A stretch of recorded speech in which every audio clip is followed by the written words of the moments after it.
जय हिंद विद्यार्थी मित्रांनो, आपल्या सगळ्यांचं जीडी क्लासेस या युट्यूब चॅनलमध्ये स्वागत आहे. विद्यार्थी मित्रांनो, आजचा जो आपला टॉपिक आहे तो इयत्ता 4थी आणि इयत्ता 7वीला जे विद्यार्थी स्कॉलरशिप परीक्षा दिली आहे त्यांच्यासाठी हा महत्त्वाचा आहे. विद्यार्थी मित्रांनो, जर आपलं मेरिट लिस्ट मध्ये नाव आलं आणि आल्यानंतर आपल्याला जी मिळणारी स्कॉलरशिप आहे ती मिळण्यासाठी आपल्याकडे कोणकोणती डॉक्युमेंट असावी ती आपण या व्हिडिओमध्ये चर्चा करणार आहे. सगळ्यात महत्वाचं, आपला जो बँक अकाउंट नंबर दिलाय आपण कोणता दिलाय, आपण स्वतःचा दिलाय का वडिलांचा दिलाय, ही पण महत्वाचं आहे.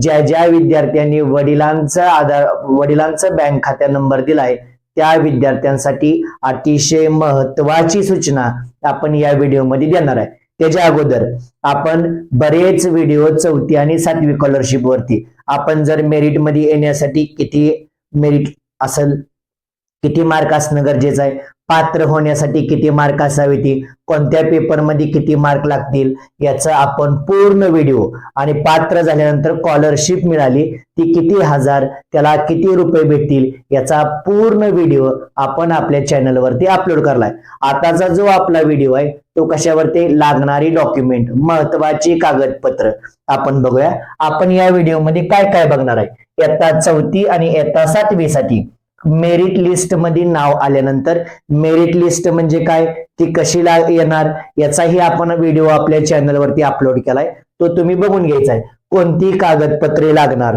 त्यानंतर स्कॉलरशिप मिळवण्यासाठी आवश्यक डॉक्युमेंट, उत्पन्न प्रमाणपत्र, त्याला आपण इन्कम सर्टिफिकेट, तो गरजेचा आहे का नाही हे पण आपण इथं बघणार आहे.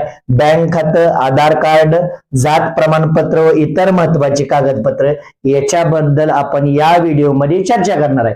आता बघा, स्टेप 1 काय आहे, ज्या विद्यार्थ्याचं स्वतःचं बँक अकाउंट असणं गरजेचं आहे. आपण बऱ्याच विद्यार्थ्यांनी काय केलंय, फॉर्म भरत असताना आपल्या आई वडिलांचं बँक खातं किंवा बँक पासबुक जमा केलं आपण, पण तसं नाही. बँक अकाउंट नंबर, विद्यार्थ्याचे स्वतःच्या नावाचे बँक अकाउंट असणं सक्तीचं आहे. त्या विद्यार्थ्याला स्वतःचं बँक अकाउंट असावं. महत्वाची सूचना काय, आई वडिलांचे, पालकांचे किंवा इतर कोणत्याही नावाचे अकाउंट ग्राह्य धरले जाणार नाही. हे सगळ्यात महत्वाचं आहे. कोणाचं, आई वडिलांचं, पालकांचं किंवा इतर कोणाच्याही नावाचे अकाउंट ग्राह्य धरलं जाणार नाही. शिष्यवृत्ती, अनुदान किंवा इतर शासकीय लाभ थेट विद्यार्थ्याच्या खात्यात जमा होण्यासाठी विद्यार्थ्यांच्या स्वतःचे बँक खाते असणे आवश्यक आहे.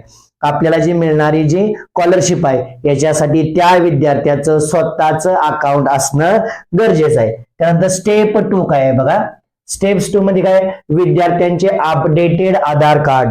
आपल्याला माहित आहे बऱ्याच प्रोसेससाठी आता आधार कार्ड अपडेटेड लागतं. का म्हणून अपडेटेड लागतं, तर काही जणांचं कसं असते, सिटीमध्ये राहते तिथे हितला त्यांनी काय केलेलं असते, ऍड्रेस टाकलेला असतो, काही जणांचा गावाकडला ऍड्रेस असतो, काही जणांचा नावामध्ये बदल असतो. त्या सर्व गोष्टीसाठी आधार कार्ड अपडेट असलं पाहिजे. ते का म्हणून असलं पाहिजे बघा, आधार कार्ड अपडेट साठी वरती एक आपण सिंपल आधार कार्ड टाकले की अशा प्रकारचा असावा, पण त्याच्या महत्वाच्या बाबी काय आहे ते बघा. 1 नंबरला नाव, त्या आधार कार्ड वरचं नाव चेक करायचं. ती कसं असलं पाहिजे, शाळेच्या कागदपत्राप्रमाणेच असावं. म्हणजे आपण शाळेत जशी कागदपत्र आहे ती आपण जसं टीसी वरती नाव दिलंय तसंच आपलं नाव असलं पाहिजे, कशावरती, आधार कार्ड वरती. त्यानंतर आधार क्रमांक, आपला जो आधार क्रमांक आहे किंवा आधार कार्ड नंबर आहे तो काय असला पाहिजे, स्पष्ट व वाचनीय असावा, म्हणजे स्पष्ट दिसणारा असावा आणि तो अवश्य वाचता आला पाहिजे, व्यवस्थित वाचता आला पाहिजे.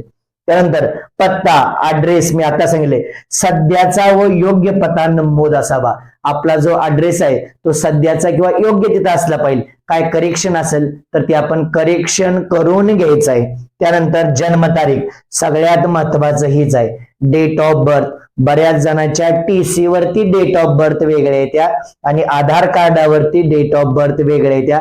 आपण ह्या दोन्हीही करेक्ट करून दोन्हीही एकसारख्याच झाल्या पाहिजे त्या, असा प्रयत्न करायचा आहे. त्याच्यामध्ये महत्वाची सूचना काय, वरील माहितीमध्ये कोणतीही चूक असल्यास ती त्वरित दुरुस्त करून घ्या, अन्यथा अर्ज प्रक्रियेत अडचणी येऊ शकते. वरीलपैकी तुमचं नाव असेल, आधार क्रमांक असेल, पत्ता असेल किंवा डेट ऑफ बर्थ असेल, याच्यामध्ये जर काय चूक असेल किंवा काय दुरुस्ती असेल तर आपण वेळेत करून घेणं गरजेचं आहे. आधार कार्डवरील माहिती आणि इतर सर्व शासकीय कागदपत्रावरील माहिती एकसारखी असल्यास पडताळणी प्रक्रिया अधिक सुलभ होते. याचा अर्थ काय आहे, आपल्या आधार कार्डवरची माहिती आणि आपण जी इतर इन्फॉर्मेशन भरणार आहे ती जर सेम आली तरच काय होते बघा, आपल्याला त्याचं व्हेरिफिकेशनला सोपं जाते. आता ह्याच्यामधली स्टेप 3 पण महत्वाचे.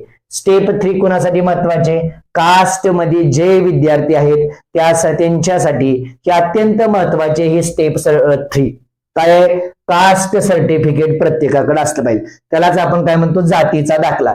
इथे आपण संभव्य तसं बनवलंय, असं एक हे दिलाय, फोटो दिलाय. आता ह्याच्यामध्ये काय बघा, मागासवर्गीय विद्यार्थ्यांसाठी आवश्यक आहे.